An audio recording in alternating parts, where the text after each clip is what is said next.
토요일 날은 이제 여호수아서를 강의해 나가도록 하겠습니다. 특별히 여호수아서를 이렇게 말씀을 나누고자 하는 이유는 그 여호수아서는 그 가나안 땅에 들어가서 그 땅을 점령해가는 그 영적 전쟁에 관한 기록입니다. 우리가 예수님을 주와 그리스도로 영접한 순간 우리는 자동적으로 영적 전쟁에 돌입하게 된 것입니다. 교회 목회자나 혹은 영적 그 리더들에게만 영적 전쟁이 국한된 것이 아니라 우리 모두는 영적 전쟁에 돌입한 것입니다. 믿으십니까? 그리고 애틀랜타 섬기는 교회를 우리가 바르게 세워가려면 세워갈수록 우리는 치열한 영적 전쟁을 치르게 될 것입니다. 그래서 여호수아의 말씀을 통해서 우리가 영적 전쟁에 대해서 민감하고 또 영적 전쟁을 승리로 이끌 수 있는 그런 지혜를 그리고 능력을 이 말씀을 통해서 배울 수 있기를 간절히 소원하는 것입니다. 오늘 우리에게 주시는 말씀은 여호수아서 1장 1절에서 9절까지의 말씀 다 같이 봉독하겠습니다. 여호와의 종 모세가 죽은 후에 여호와께서 모세의 시종 눈의 아들 여호수아에게 일러 가라사대 내 종 모세가 죽었으니 이제 너는 이 모든 백성으로 더불어 일어나 이 요단을 건너 내가 그들 곧 이스라엘 자손에게 주는 땅으로 가라.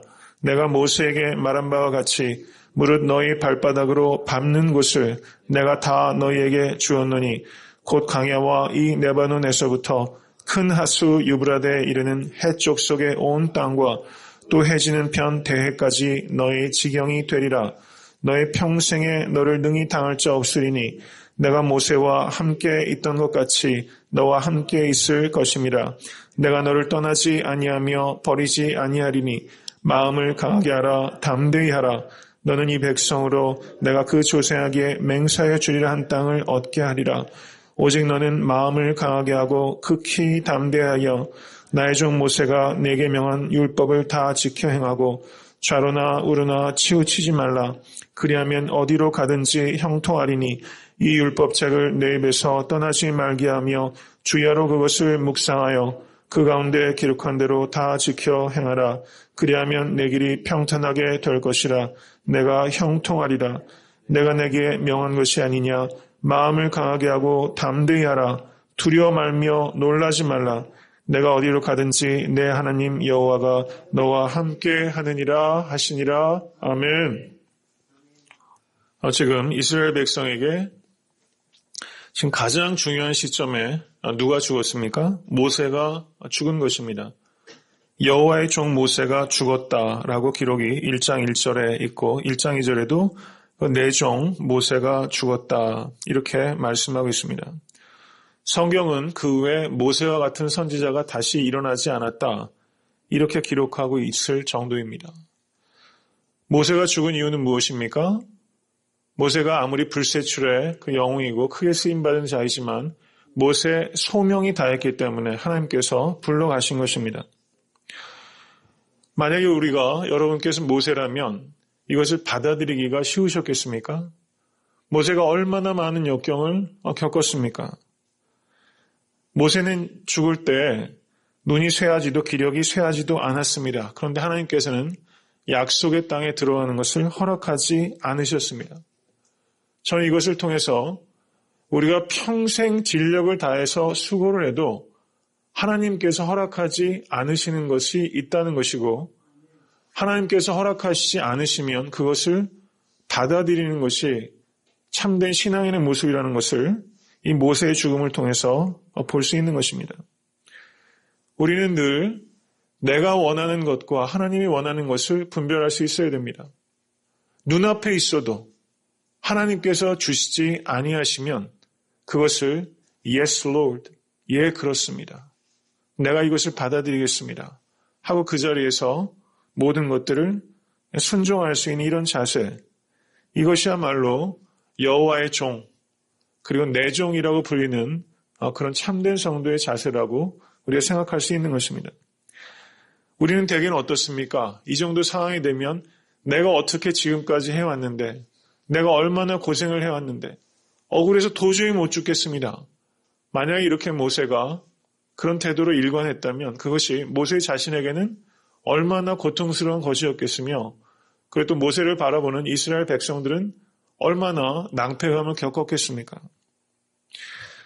여러분, 시를 실 한우를 한번 생각해 보시기 바랍니다. 아이젠하워 대통령이 그런 이야기를 했다고 그래요. 여러분, 실 한 줄 이렇게 잡아당기는 거 어린아이도 잡아당길 수 있습니다. 그런데 실 한 줄을 밀어보세요. 이게 밀립니까? 안 밀리죠. 실 한 줄도 내가 잡아당길 수 있지만 밀리지 않는 것입니다. 우리가 물러날 때 물러날 줄 알아야 되는 것이 지혜라는 것을 이 모세를 통해서 배울 수 있게 됩니다. 모세가 이렇게 받아들였기 때문에 물러날 때 물러나면 사람들이 그 사람을 기억하고 더 오래 길일 줄 알게 되는 것이죠. 그래서 저는 이 모세의 죽음을 통해서 여러분과 제가 그것을 배울 수 있게 되기를 원합니다. 실 한 올도 내 의지대로 밀 수 없는 것이 우리의 삶이라는 것을 받아들이는 그런 지혜. 그래서 내 뜻대로 이루어지는 것이 아니라 내 소명이 다하면 그 자리에서 내려올 수 있는 그런 순종. 이 순종이 모세의 순종이었고 또 이 시대에 여러분과 저에게 요청되는 그런 참된 순종이라고 믿습니다. 모세가 죽고 난 후에 여호와께서 모세의 시종 눈의 아들 여호수아에게 일러 가라사대 이렇게 말하면서 이제 하나님께서는 그 리더십을 모세에게서부터 여호수아에게로 옮기게 됩니다. 이때 백성과 여호수아의 마음은 어떠했을까요? 이 여호수아서 1장에는 이 모세에 대한 언급이 7번 나옵니다. 불새칠의 영웅이었습니다. 이 여호수아에게 하나님께서는 1장 6절에 마음을 강하게 하라, 담대히 하라. 1장 7절에도 마음을 강하게 하고 극히 담대히 하여 1장 9절에도 마음을 강하게 하고 담대히 하라 이렇게 3번 반복하고 있다는 것은 이 여호수아가 얼마나 마음이 흔들리고 두려움이 가득했는가를 단적으로 보여줍니다. 여호수아가 이 정도였다면 이스라엘 백성들은 이 모세를 잃어버렸을 때 얼마나 두려워했을지를 우리가 상상하는 것은 어렵지 않습니다. 이것을 통해서 우리가 생각해야 되는 것은 혹시 여러분 마음속에 내가 모세처럼 의지하는 누군가가 있지 않습니까? 절대 보낼 수 없는 사람, 저 사람이 없으면 살 수 없는 사람, 그렇게 의지하고 있는 사람이 혹시 있지는 않습니까? 우리가 모세가 그 죽음을 받아들였던 것처럼 여호수아와 백성의 입장에서는 하나님께서 모세를 데려가실 때 그것을 받아들이는 백성, 그것을 받아들이는 여호수아가 된다는 것이죠. 하나님께서는 이것을 여호수아에게 가르치신 것입니다. 그리고 하나님께서는 이제 약속을 주셨습니다.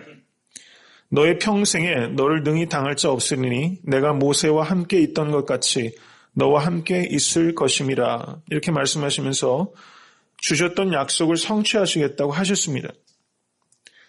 우리가 모세가 없으면 안 된다 이렇게 생각하는 것은 성경적이지 않다는 것입니다. 약속을 이루어가는 것은 모세도 아니요 여호수아도 아니요 오직 하나님 한 분뿐이십니다.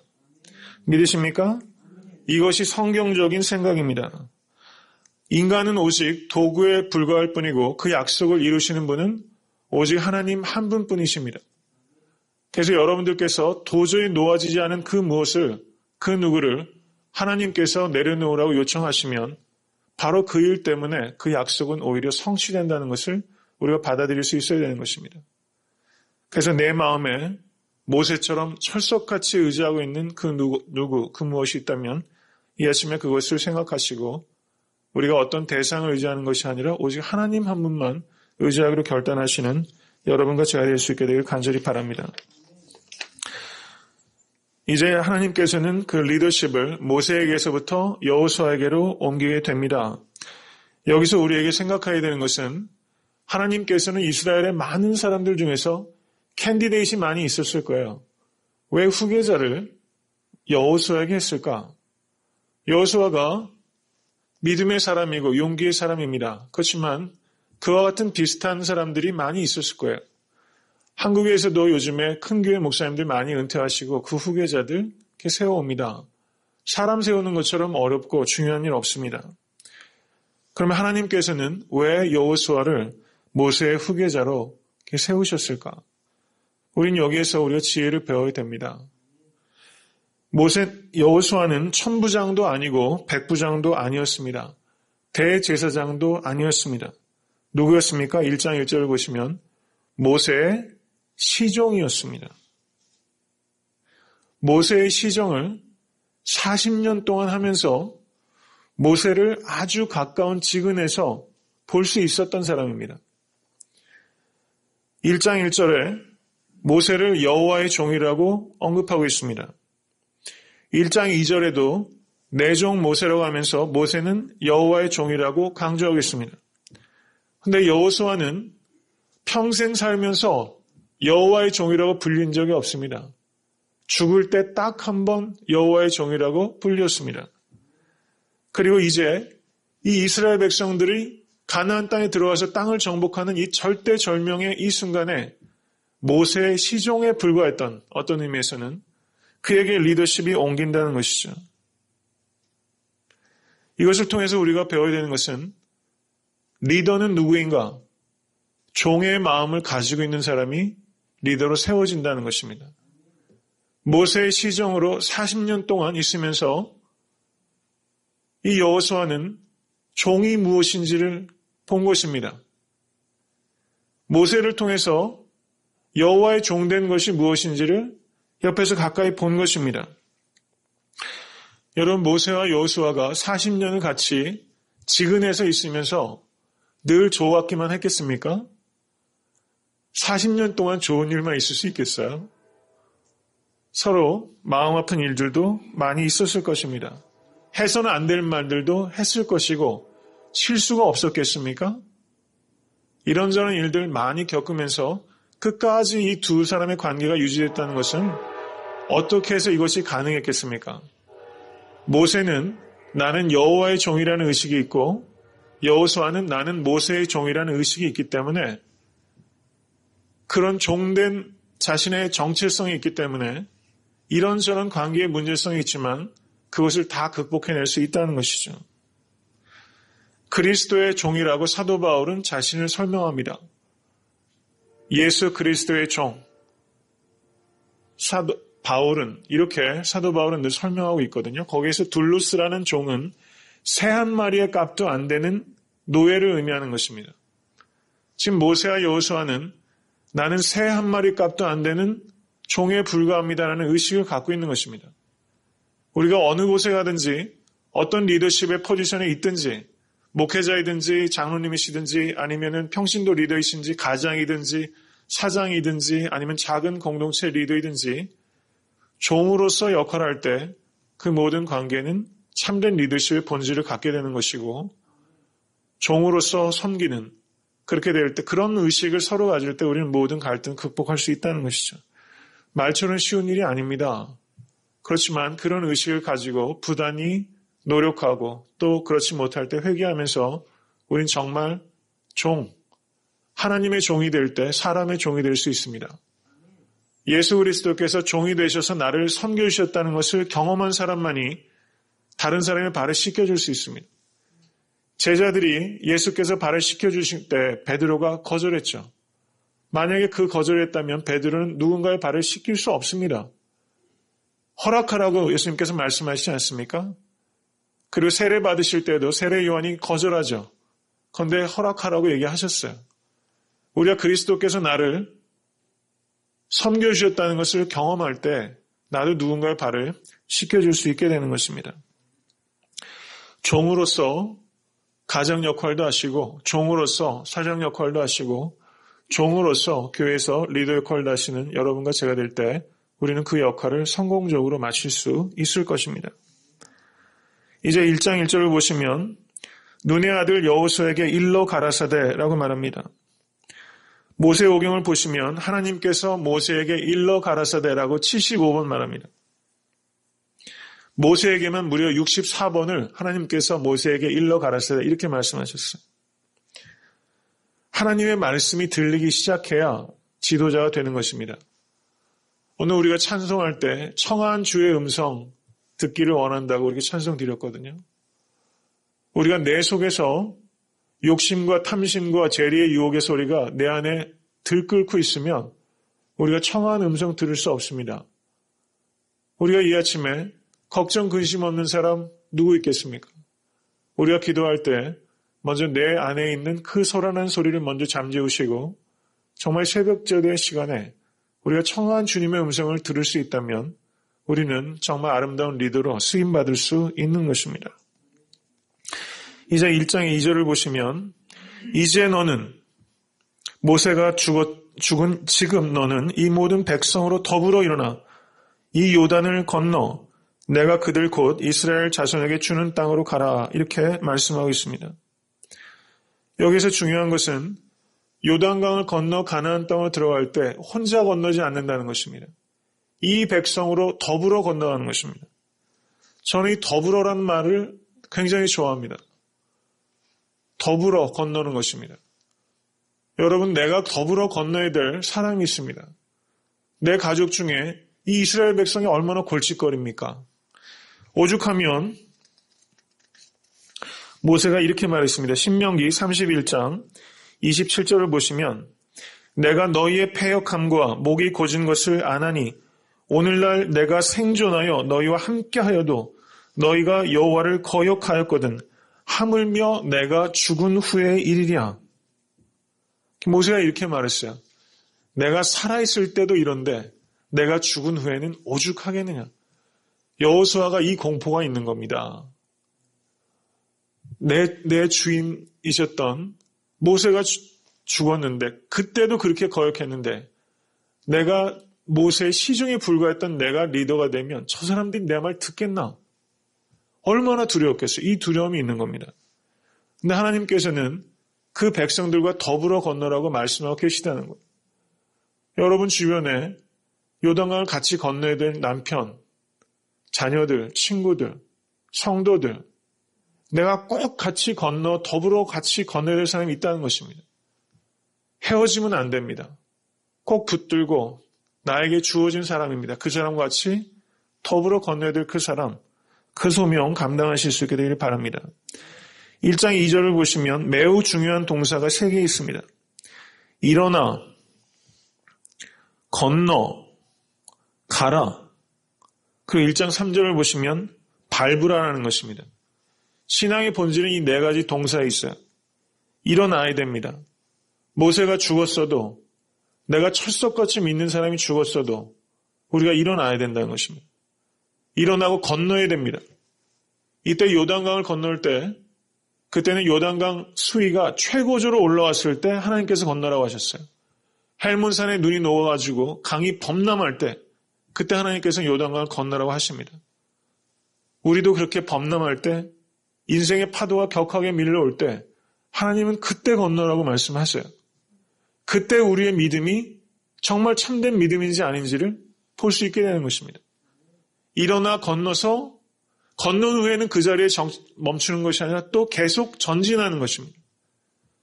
여호수아처럼 걸어가라고 찬송에도 있지 않습니까? 일어나 건너서 가고 밟아야 되는 것입니다. 우리의 신앙은 어떤 목사님 책에 그런 책 제목이 있더라고요. 책 내용은 못 읽으면 제목이 좋아가지고 명사신앙에서 동사신앙으로 한번 따라해 보시겠습니까? 명사신앙에서 동사신앙으로. 우리의 신앙이 이토록 무기력한 것은 우리가 너무 신앙을 명사형으로 하고 있어요. 개념적으로 하고 있는데 문제가 있습니다. 그래서 우리가 신앙을 동사형으로, 움직이는 신앙으로, 순종하는 신앙으로 바꿀 때 우리의 지경이 너희 지경이 되리라. 믿으십니까? 광야와 1장 4절 우리 다시 한번 읽겠습니다. 곧 광야와 이 레바논에서부터 큰 하수 유브라데에 이르는 해쪽 속의 온 땅과 또 해지는 편 대해까지 너희 지경이 되리라. 여러분의 지경이 됩니다. 일어나 건너고 가고 밟으시면 큰 강 유브라데 같은 큰 사람도 우리가 주님께로 이끌 수 있고 내가 감당할 수 없을 것 같은 큰 기업도 여러분의 지경이 되는 것입니다. 여기에서 하나님께서는 너의 발바닥으로 밟으라고 하셨어요. 내가 너에게 주었다. 여기서 성경 원어는 주었다는 것은 오히려 과거 시제로 되어 있습니다. 믿으십니까? 이미 미래의 일이 과거처럼 이미 확정되어 있다는 것입니다. 그런데 우리가 해야 될 일이 있어요. 밟는 일이에요. 이건 미래형입니다. 내가 밟아야 돼요. 밟은 만큼 내 지경이 됩니다. 그런데 뭘로 밟습니까? 발바닥으로 밟으라는 거예요. 이것은 어떤 뜻입니까? 100% 의존적인 존재로, 종의 모습으로, 종의 자세로 밟으라는 것입니다. 종들은 신이 없어요. 발바닥으로 밟으라는 것은 하나님만 의지하고 밟으라는 뜻입니다. 내 지혜와 경험으로 밟으라는 것이 아니라 하나님의 종된 자로, 겸손한 자로, 마음이 심령이 가난한 자로 그 땅을 밟으면 그 지경이 넓어집니다. 믿으십니까? 이러한 믿음으로 여러분의 삶의 지경이 넓어지고 이러한 믿음으로 애틀랜타 섬기는 교회의 지경이 넓어지게 될 것입니다. 이제 1장 5절부터 9절까지는 이러한 약속의 성취를 위해서 우리가 기억해야 될 것을 이렇게 말씀하십니다. 너의 평생에 너를 능히 당할 자 없으니 여기에 너는 바로 여러분입니다. 믿으십니까? 무적 인생, 적수가 없다고 말씀하셨어요. 신앙은요, 선포할 때 이깁니다. 내가 모세와 함께 있던 것 같이 너와 함께 있을 것입니다. 여기에 너는 바로 납니다. 모세와 같이 위대한 인물과 같이 하셨던 하나님께서 나와 같이 연약하고 보잘것없는 사람과 함께 하십니다. 믿으십니까? 하나님께서는 나를 떠나지 아니하고 버리지 아니하십니다. 나를 떠나지 않고 버리지 아니하시는 분은 오직 누구십니까? 하나님 한 분이세요. 모세도 떠나잖아요. 여호수아서 24장에 가면 여호수아도 떠납니다. 다 떠납니다. 한 사람도 예외 없이 여러분 곁을 떠납니다. 오직 누구만 안 떠납니까? 하나님 한 분만 안 떠납니다. 그 약속은 누가 성취하십니까? 하나님만이 성취하십니다. 어떻게 하면 마음을 강하게 하고 담대할 수 있습니까? 마인드 컨트롤 하면 되나요? 템플 스테이 하면 되나요? 요즘 템플 스테이 굉장히 마음 수련한다고? 안 됩니다. 아무리 셀프 컨트롤해도 마음이 강해지고 담대해지지 않습니다. 어떨 때 마음이 강해지고 담대해집니까? 1장 7절에 나옵니다. 다시 읽겠습니다. 오직 너는 마음을 강하게 하고 극히 담대해야 하여 나의 종 모세가 내게 명한 율법을 다 지켜 행하고 좌로나 우로나 치우치지 말라. 그리하면 어디로 가든지 형통하리니 1장 8절 이 율법책을 내 입에서 떠나지 말게 하며 주야로 그것을 묵상하여 그 가운데 기록한 대로 다 지켜 행하라. 그리하면 내 길이 평탄하게 될 것이라. 내가 형통하리라. 아멘. 믿으십니까? 하나님의 말씀을 살았고 운동력이 있어서 좌우의 날선 어떤 검보다도 예리하여 혼과 영과 및 관절과 골수를 찔러 쪼개기까지 하며 또 마음의 생각과 뜻을 감찰하십니다. 말씀을 믿으시고 말씀을 늘 입으로 이야기하시고 암송하시고 그리고 그것을 묵상하시고 그리고 그것을 다 지켜 행하기 위해서 노력하시고 또 실수와 실패가 있으면 회개하시고 이렇게 되면 마음이 강해지고 담대해집니다. 우리는 언제나 좌로 치우치고 우로 치우쳐요. 우리의 영적 신앙도 치우칩니다. 너무 관념적인 신앙으로 가거나 너무 또 카리스마틱한 신앙으로 가거나 우리가 자꾸 치우쳐요. 그런데 어떻게 하면 치우치지 않습니까? 말씀이라는 나침판을 쫓아가면 치우치지 않게 되는 것입니다. 중용의 덕은요, 이 말씀을 묵상하는 사람에게 주어지는 것입니다. 그렇게 되면 평탄해집니다. 평탄해진다는 것은 내 뜻이 이루어진다는 뜻을 의미하는 것은 아닙니다. 하나님의 뜻이 이루어집니다. 마음에 동요가 안 생겨요. 어려움과 고난과 환란이 없어도 마음이 요동하지 않습니다. 시온산과 같이 요동치 않게 되는 것입니다. 이 말씀을 사랑하시고 또 말씀을 주야로 묵상하시고 또 그것을 다 행하려고 진실되게 순종하심으로 여러분의 삶 가운데 오늘 본문 말씀에서 약속하신 평탄과 형통이 여러분의 형통 되실 수 있기를 주님의 이름으로 축원합니다. 여러분의 지경이 큰 강 유브라데와 그리고 해지는 편 대해까지 여러분의 지경이 확장되실 수 있게 되기를 간절히 축원합니다.